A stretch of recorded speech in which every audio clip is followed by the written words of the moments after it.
Can you believe that it's January 10th already? I can't. Time seems to be flying by.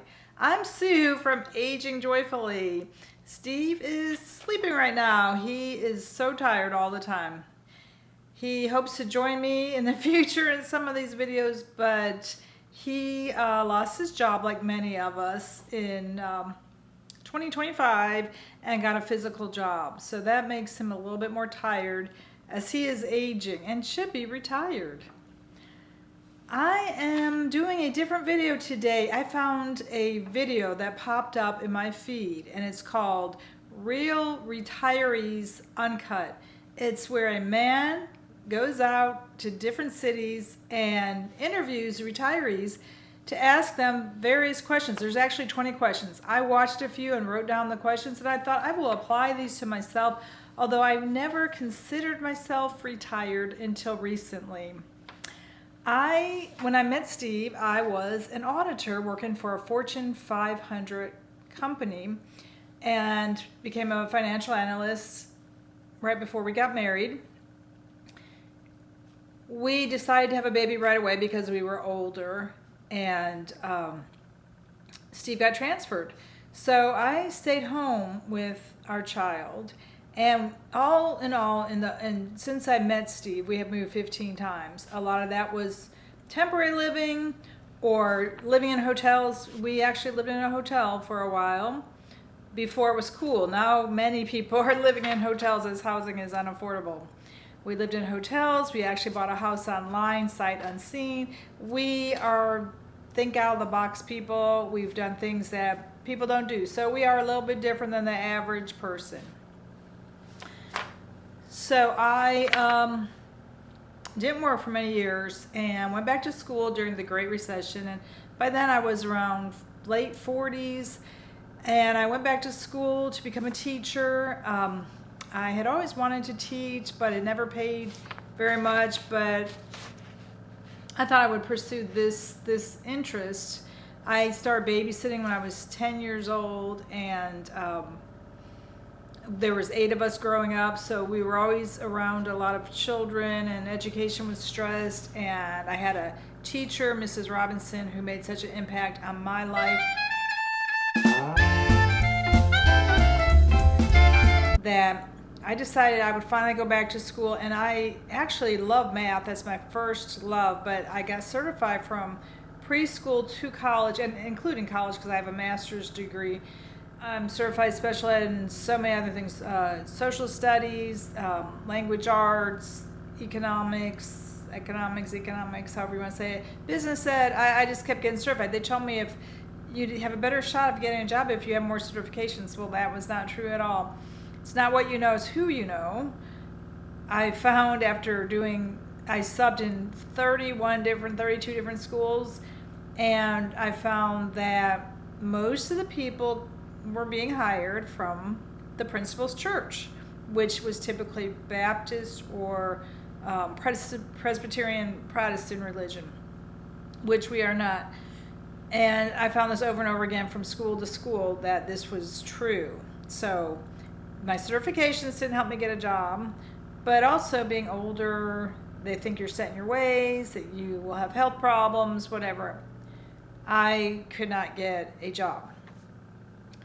But I was working full-time, more than full-time, because one week I'd be in high school helping in a special ed class, and the next week I might be teaching second grade for a long-term sub. So I had to catch up with where they were, know the students, know the school, know the people. So I was actually working harder than the teachers at very slave wages. I mean, it was like $93 a day, $83 for a day sub and $93 for a long-term sub. That is pathetic. I'm in Georgia, and this was in the last 15 years. But anyway, I need to get to these questions. This will be a lengthy video. Like I said, this popped up, so I would like to give that man credit. I don't think he ever says his name. I haven't watched all his videos, but you don't see him on camera as he interviews people. But these are his questions. And this is what Steve and I had hoped to do when we started the channel. We had hoped to interview older people to get their wisdom, but we couldn't find people, and Steve is still working. He is working for me to have health insurance. After I worked in schools for about 10 years doing so many long-term subs, I was getting a little bit burnt out. I mean, I realized I was being used and it was frustrating, but we did need the money. But COVID hit. The school shut down. I didn't have a choice. I did qualify for unemployment, but one of the schools purposely blocked it.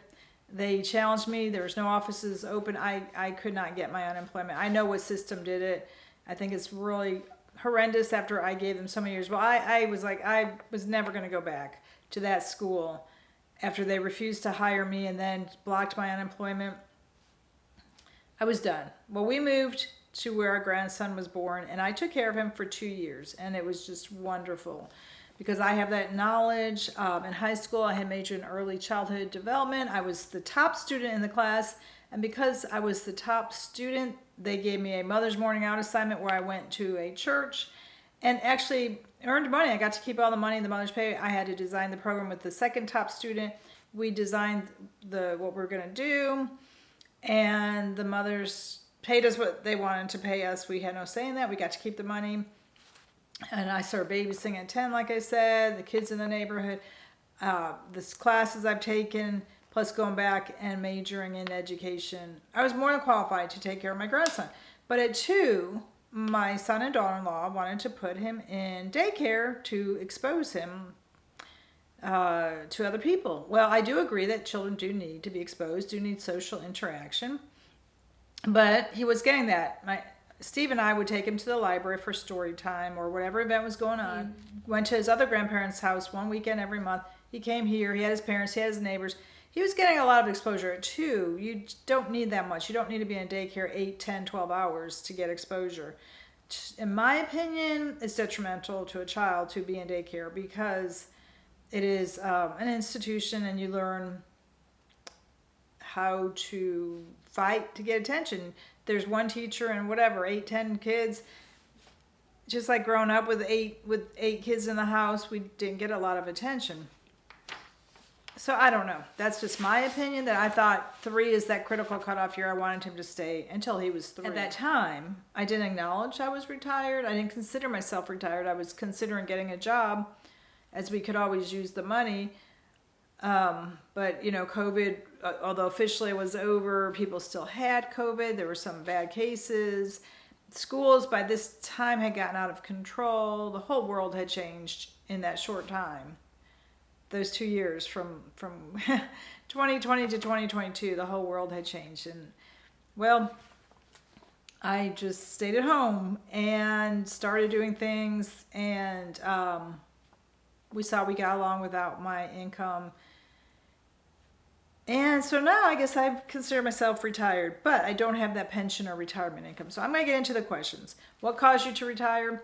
My son taking his son to daycare. That forced me into retirement. I'm looking at this back here.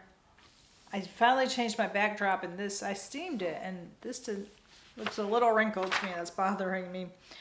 It's a funny little story. We bought this backdrop when we started therapy. By the time they put our grandson in daycare, we started therapy with all the stress going on with the changes, COVID, aging, people we knew were dying.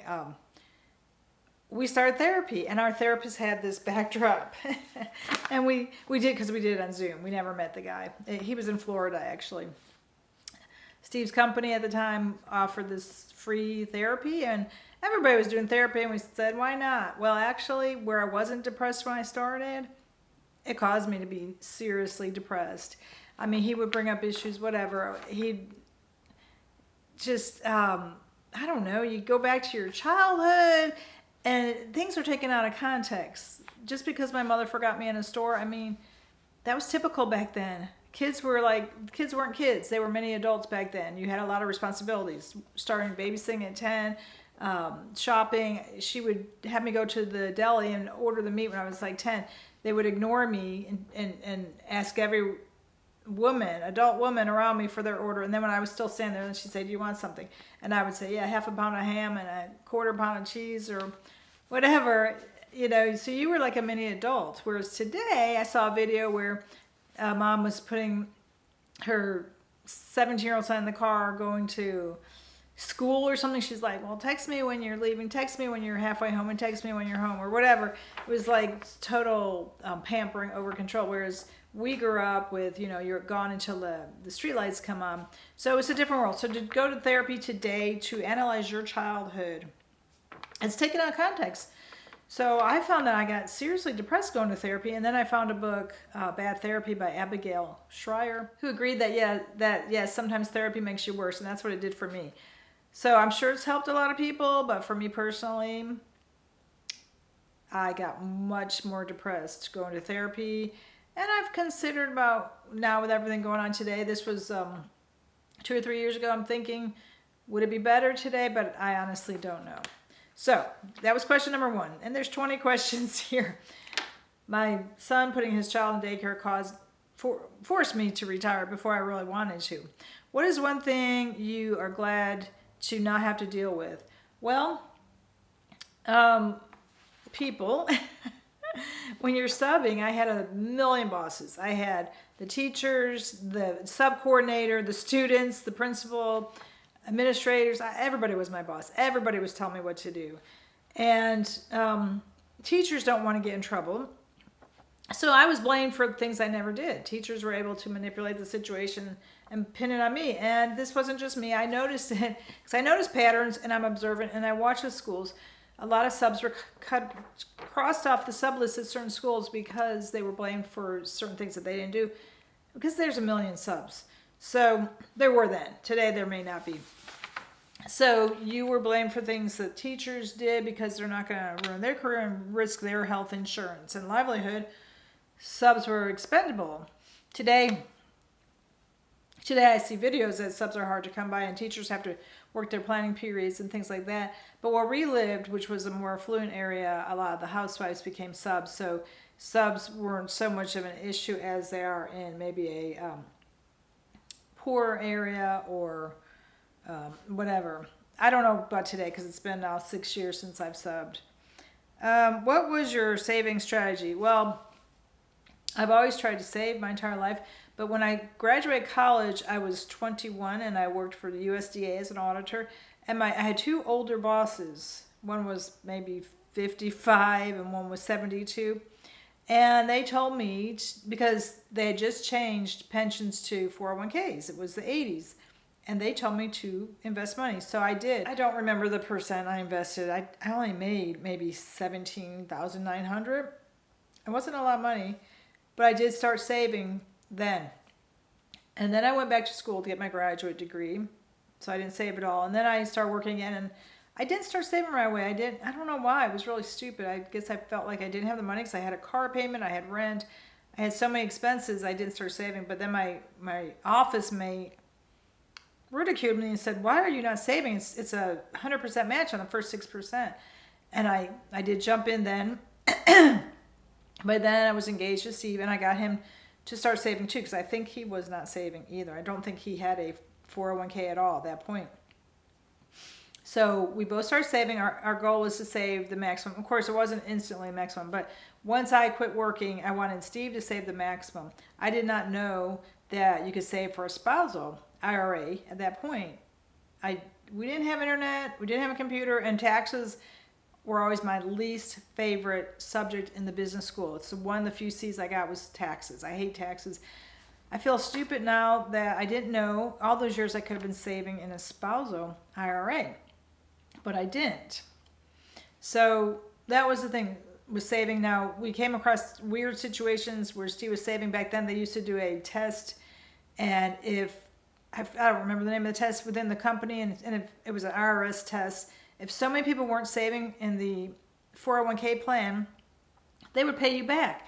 And that actually happened to us. We were living in Tennessee, and he was transferred to Georgia, and so we put it in tax-free.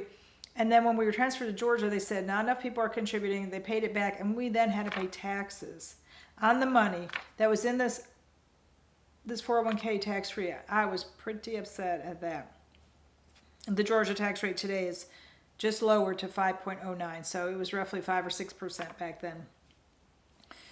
So that was one situation. And then sometimes he's been laid off where he couldn't save the maximum because he didn't have a job.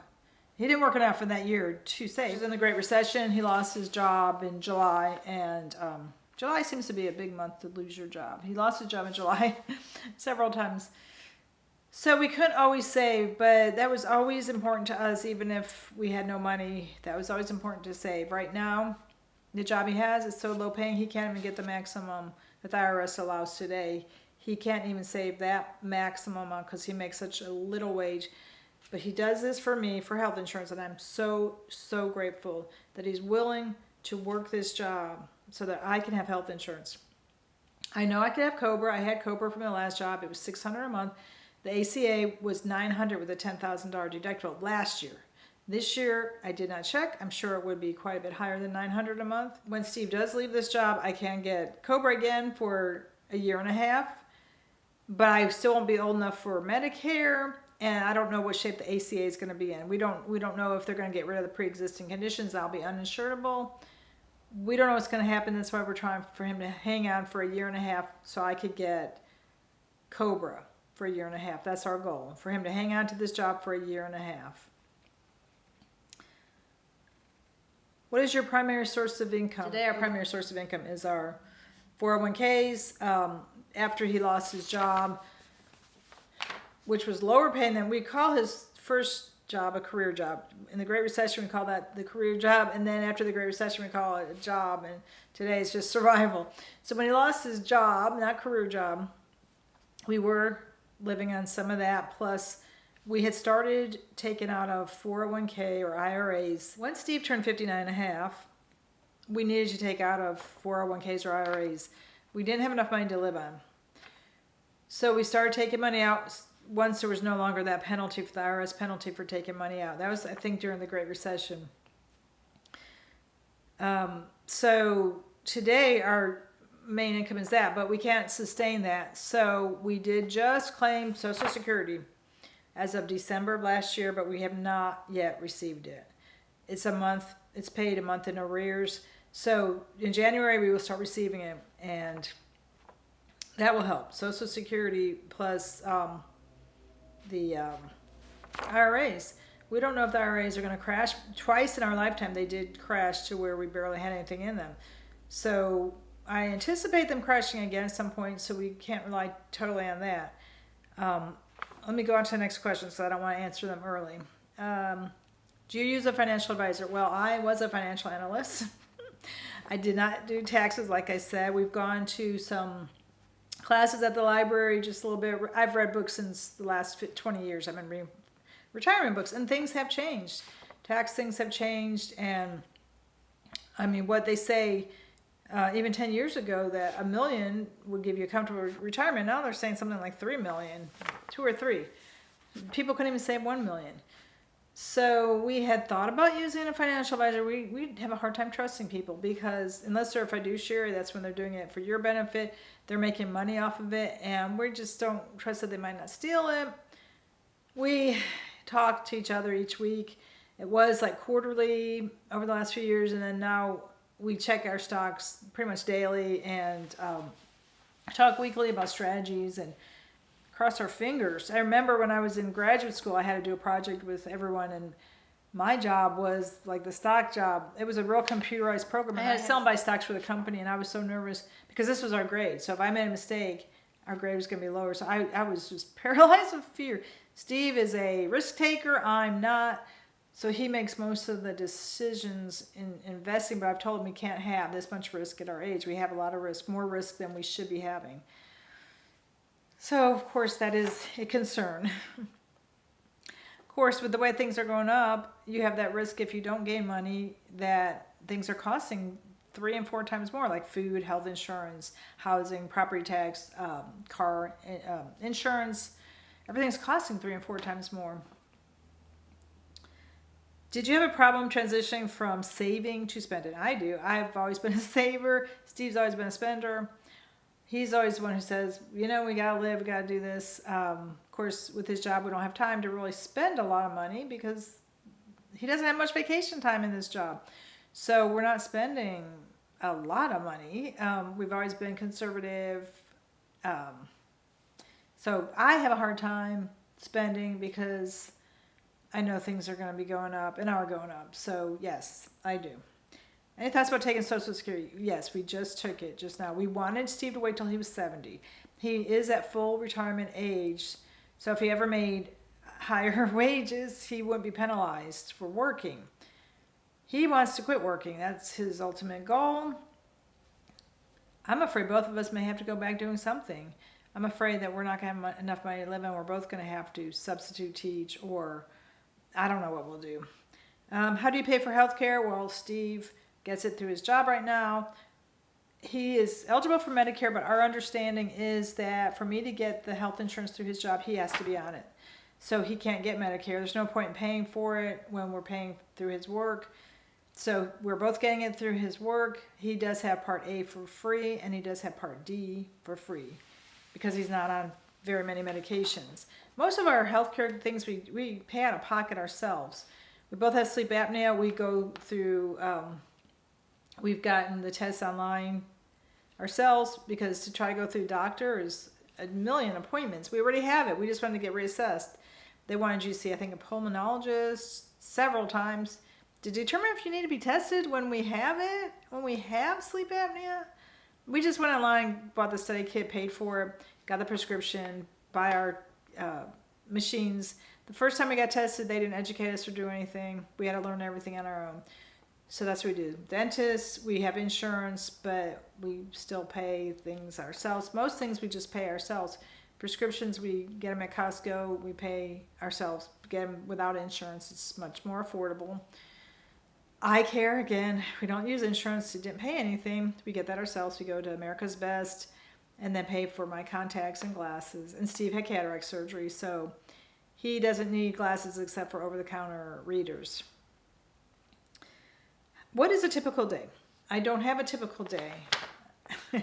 When I first stayed at home, my day was more typical. I was more structured because I tend to be organized, structured, routine, and I got a lot done.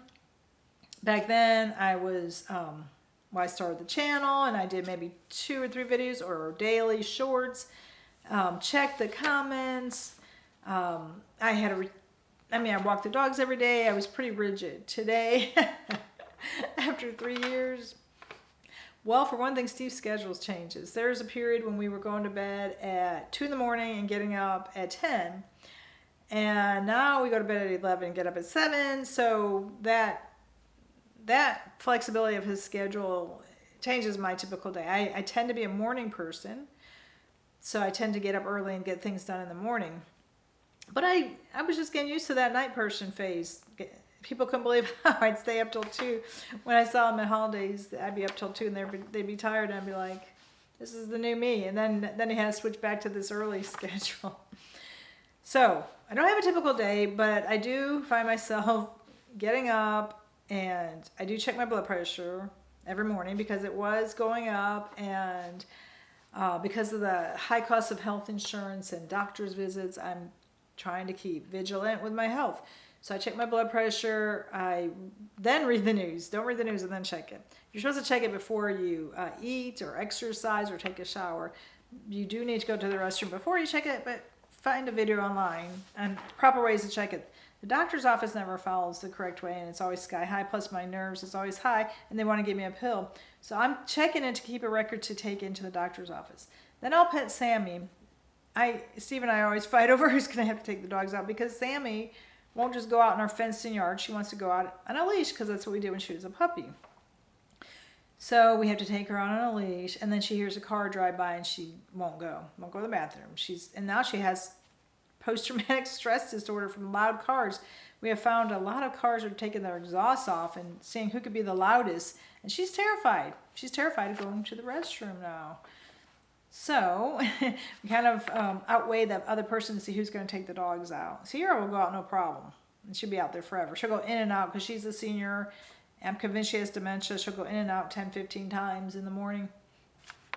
It takes up a good deal of time. I give the dogs food and water. I'll pet Sammy. Sammy wants a lot of attention in the morning.